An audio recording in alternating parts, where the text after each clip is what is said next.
Pemirsa, penyesuaian tarif baru dikeluhkan sejumlah ojek online di Palembang. Mereka mengaku mulai sepi peminat, juga diperparah tindakan beberapa aplikator yang tidak ikut menyesuaikan tarif, meski pemerintah sudah memberlakukan penyesuaian tarif ojek online. Puluhan ojek online di Palembang ini terlihat memarkirkan kendaraan mereka di tepi jalan POM 9, Simpang 5 DPRD Provinsi Sumatera Selatan. Meski dikatakan sesuai dengan langkah penyesuaian tarif yang dikeluarkan pemerintah, justru berdampak pada kurang minat penumpang untuk menggunakan jasa ojek online yang mempergunakan aplikasi Gojek dan Grab. Selain itu, para driver ojek online juga mengeluhkan aplikator lainnya seperti Shopee dan Maxim yang tidak mengikuti penyesuaian tarif yang dikeluarkan pemerintah dengan bermacam dalih dan alasan serta kebijakan-kebijakan perusahaan.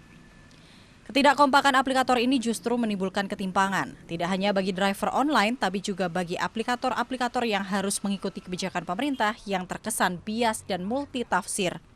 Seharusnya aplikator-aplikator ini pada saat ada surat kementerian itu dinaikkan tarif ojol, maka dia juga ikut menaikkan tarifnya. Ya pastinya hanya Mas ya. Berpengaruh nggak terhadap orderan masyarakat itu? Pengaruh karena kayaknya masyarakat bukan lagi ngeliat pelayanan tapi ngeliat ongkos. Lebih ngeliat ongkos ya. Driver ojek online berharap pemerintah lebih tegas dalam memberikan kebijakan sehingga penerapan yang disesuaikan tidak berlaku setengah-setengah dan menimbulkan kerugian banyak pihak.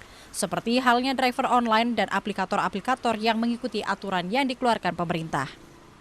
Dari Palembang, Muhammad Rizafah Levi, iNews melaporkan.